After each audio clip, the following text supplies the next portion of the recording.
Midnight in the Woods. Every year during the off-season, I carve out time for a thrilling escape to the U.S., booking an Airbnb for a much-needed vacation. Why would I buy a place for just one trip a year? That's crazy. Renting a weekender is so much more practical, giving me the freedom to explore without being tied down. I'm not sure I'd call myself a pro at this travel game. I'm still soaking up every moment, learning as I go. Some years, I'm blessed to have my dad join me, but recently, his health has been shaky. Can you imagine how hard it's been to travel without his laughter and stories? It's made my trips quieter, almost too calm. I stood alone in a foggy, dense forest in rural America at dusk, clutching a flashlight, my long dark brown hair tangled in the chilly breeze, my worn denim jacket and hiking boots caked with mud. Twisted branches loomed overhead, casting eerie shadows, and a faint, unnatural whisper echoed in the distance. Last May, I embarked on a weekend adventure that I'll never forget. I snagged an Airbnb near a breathtaking international beach, think shimmering waves crashing on golden shores. I froze mid-step on a dirt trail in an abandoned American woodland, my long dark brown hair falling over my denim jacket, dark jeans clinging to my legs, and hiking boots sinking into the earth. A rusted old sign reading, "Restricted Area," swayed in the wind, and glowing eyes peered from the dark underbrush. I rolled into town early in May, racing from work, tossing clothes into a bag, and hitting the open road. By the time I bumped along the dusty dirt road to the Airbnb cabin, the heat was unbearable, and dust coated everything. No flowers bloomed, no delicate shadows flickered. It was just a sweltering, barren landscape. The night was so dark, especially in that isolated spot. Can you feel the spooky vibe of that blackness? In a moonlit clearing in a remote American forest, I stood, my long dark brown hair glowing faintly under the pale light, my denim jacket slightly torn, dark jeans dusty, and hiking boots scuffed. The dilapidated cabin's windows glowed faintly red, and a ghostly figure flickered inside. I practically sprinted to the cabin, my heart pounding with excitement and a touch of nerves. On a creaky wooden bridge in a desolate American wilderness, I stood, my long dark brown hair whipping in the wind, denim jacket flapping, dark jeans tight, and hiking boots creaking on the planks. Below, a murky river reflected a distorted, shadowy figure that wasn't mine. The owner had left a quirky note saying the key was shot under the face. Love that. It was right there under the mat, just as promised. I pulled my 2 cars up, hauled my gear into a cozy room, and took in the cabin's rustic charm. Wow, it was perfect. In a misty, rural American forest at night, I held a rifle tightly, my long dark brown hair matted, denim jacket heavy with dampness, dark jeans muddy, and hiking boots slick. A chilling laugh echoed from the trees, and a single bloody handprint stained a nearby trunk. The owner handed me the keys with a friendly grin, and I was over the moon to find solid Wi-Fi and service, even in May's spotty network. What a win. I discovered an old, abandoned Airbnb cabin in a remote American forest, my long dark brown hair tangled with cobwebs, denim jacket dusty, dark jeans torn at the knee, and hiking boots scuffed. The door was ajar, and a flickering light inside revealed claw marks scratched into the walls. I set my alarm for the crack of dawn. Everyone knows that's prime time to hunt for a flower ball, right? If luck's on your side, that is.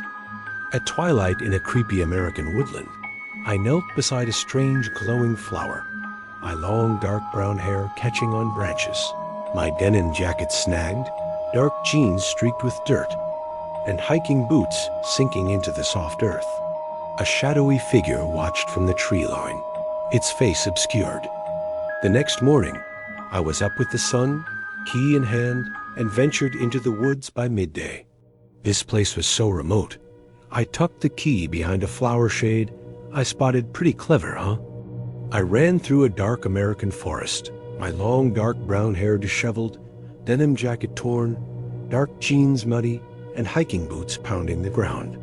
Behind me, a ghostly white horse with unnatural, human-like hands galloped silently, its eyes glowing red. It's usually a waiting game out there, but out of nowhere, a voice boomed behind me. My heart nearly leaped out of my chest. What was that? In a foggy, rural American clearing, I stood frozen, my long dark brown hair damp, denim jacket clinging to my shoulders, dark, jeans soaked, and hiking boots muddy. A rusted hunting trap snapped shut inches from my foot, and a low growl rumbled from the shadows. I whipped around to see a man, maybe 50, his face stern as stone. He marched toward me slowly, his voice sharp with anger. "What are you guys doing here?" he demanded. "Excuse me?" I stammered, totally thrown off. "The flower ball is restricted here," he barked. Restricted? How was I supposed to know that? Van banem sisi hanhat, dusk in a creepy American wilderness. I saw my reflection in a still pond, my long dark brown hair framing my pale face, denim jacket askew, dark jeans wet, and hiking boots reflected perfectly. The reflection smiled, but I didn't. "I saw you here," he went on. "You better go back the way you came." My stomach knotted up. Was he for real? "You mean you see me here?" I asked, my voice shaky.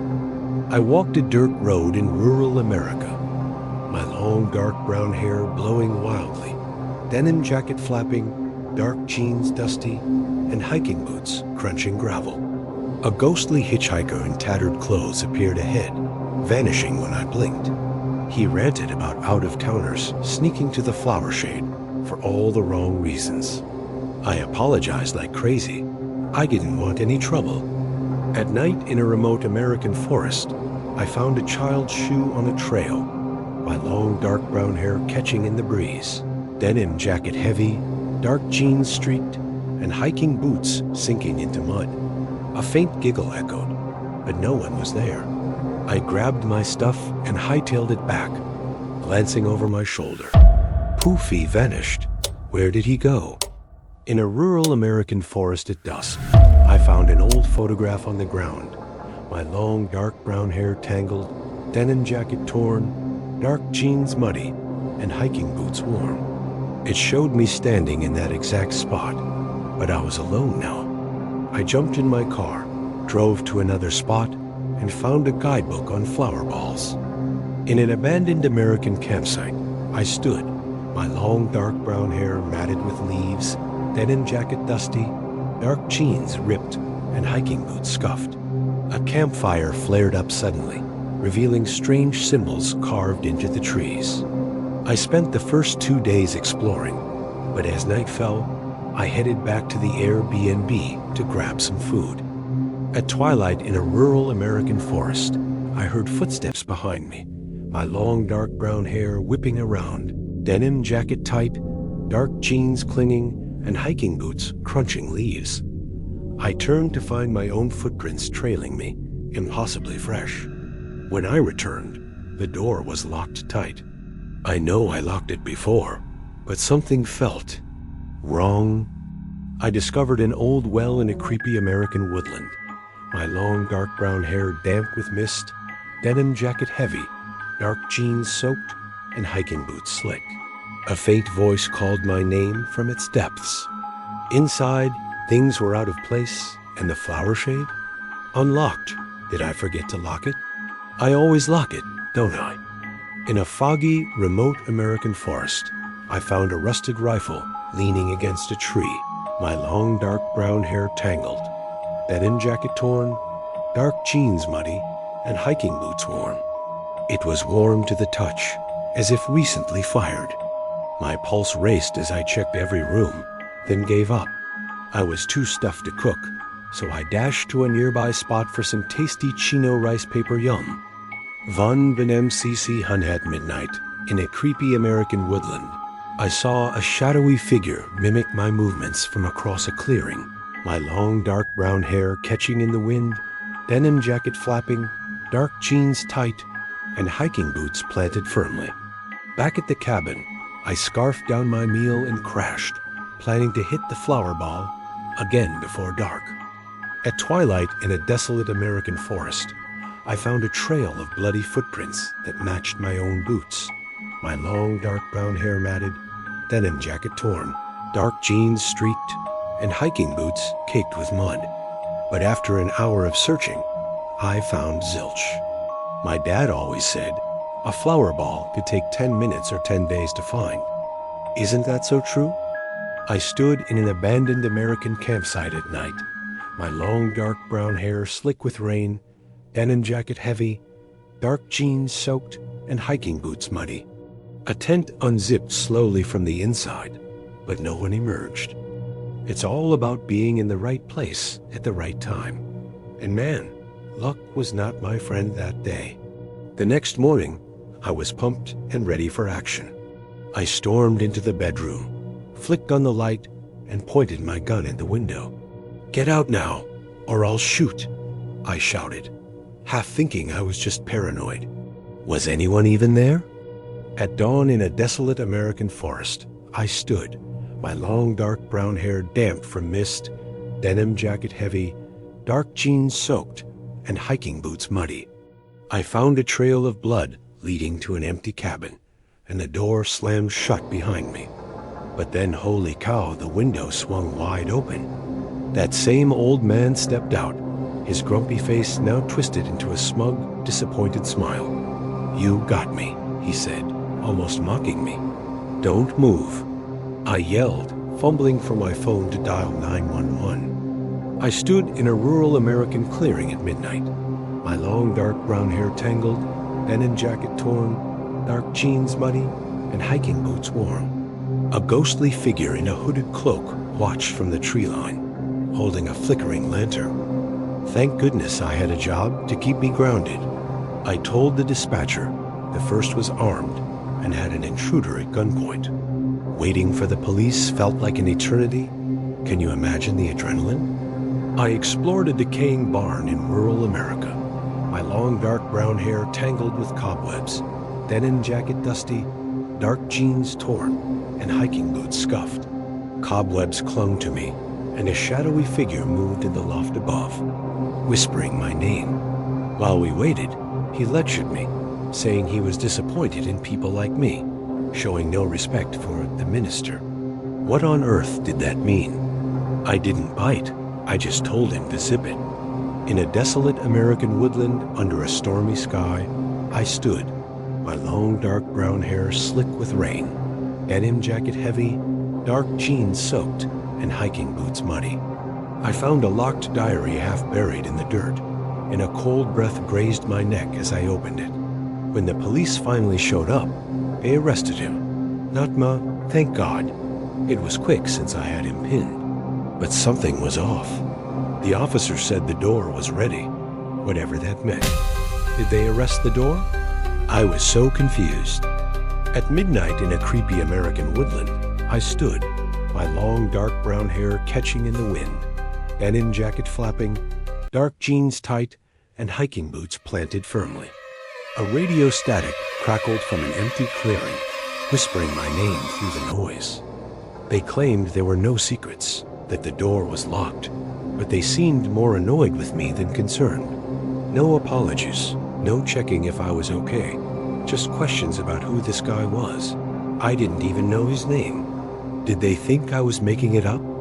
I stood on a rickety bridge in rural America, my long dark brown hair whipping in the wind, denim jacket flapping, dark jeans tight, and hiking boots creaking on the planks.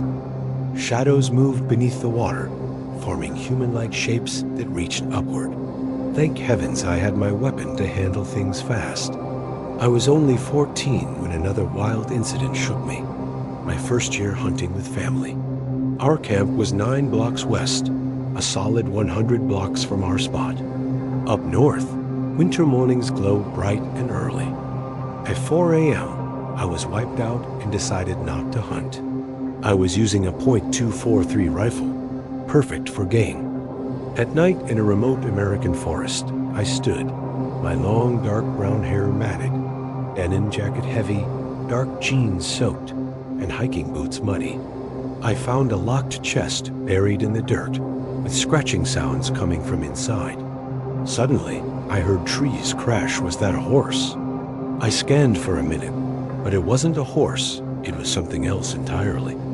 I ran through a foggy American wilderness, my long dark brown hair tangled with branches, denim jacket torn, dark jeans muddy, and hiking boots pounding the ground. A ghostly white horse with glowing eyes chased me silently. Frustrated, I grabbed my gear and headed to my dad. Through the trees, I saw a long line, definitely not from a pony. My heart was pounding. What was out there? I explored a forgotten American graveyard in the woods, my long dark brown hair damp from mist, denim jacket heavy, dark jeans soaked, and hiking boots muddy. A gravestone bore my name, dated yesterday. I kept moving, fear driving me forward. About 25 seconds later, I heard it again, closer, shaking the ground like it was alive. I turned and saw it, a glowing white horse, just 10 feet away in the dark. Was it even real? I explored an abandoned American cabin, my long dark brown hair tangled, denim jacket torn, dark jeans muddy, and hiking boots scuffed. A mirror inside showed my reflection holding a knife, but my hands were empty. Without thinking, I aimed, ready to run. I found Rabbit Road, leading back to camp, and bolted, spotting that horse again closer, standing tall, with what looked like hands. At midnight in a creepy American woodland, I saw a shadowy figure mimic my movements from across a clearing, my long dark brown hair slick with rain, denim jacket heavy, dark jeans soaked, and hiking boots muddy. I reached camp, tears streaming, and threw my arms around my dad. I spilled everything, and though he didn't believe me at first, my panic convinced him. I didn't sleep for weeks. I found a trail of children's toys leading into a dark American forest, my long dark brown hair slick with rain, denim jacket heavy, dark jeans soaked, and hiking boots muddy. A faint lullaby hummed from the shadows. People say it was just a horse, but I know what I saw. Now I always pack a big gun just in case, you know? In a foggy, rural American wilderness, I stood, my long dark brown hair catching in the wind, denim jacket flapping, dark jeans tight, and hiking boots planted firmly. A rope swung from a tree, moving as if someone just jumped off. Years later, another eerie morning in Dallas, TX, brought those chills rushing back. I was 13, buzzing to hunt at our favorite camp. I've loved that place since I was 4, so many memories. It was me, my dad, and the rancher's family, geared up for the horse patrol. Nothing beats spotting a big horse and taking the shot. Some say it's wrong, but if you eat what you hunt, what's the issue? At twilight in a rural American forest, I stood, my long dark brown hair matted with leaves, denim jacket dusty, dark jeans ripped, and hiking boots scuffed. A campfire flared up suddenly, revealing strange symbols carved into the trees. We arrived at 10 p.m., settling into a small, old 300-acre camp cozy, like a bedroom in the woods. There was a phone, but no crowds, just us and a few small camps nearby. Once Dad found a big sleepover camp, what a score.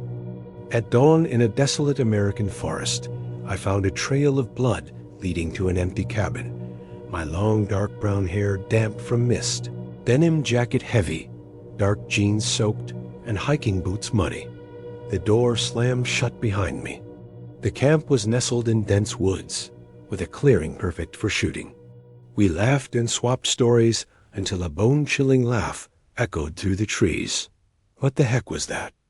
I explored a rural American ravine, my long dark brown hair catching in the wind, denim jacket flapping, dark jeans tight, and hiking boots crunching gravel. A faint whisper from below begged me to come closer. We froze, fear in everyone's eyes.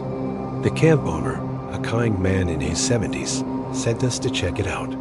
We hopped on Dad's ATV, scouring the area, but found nothing.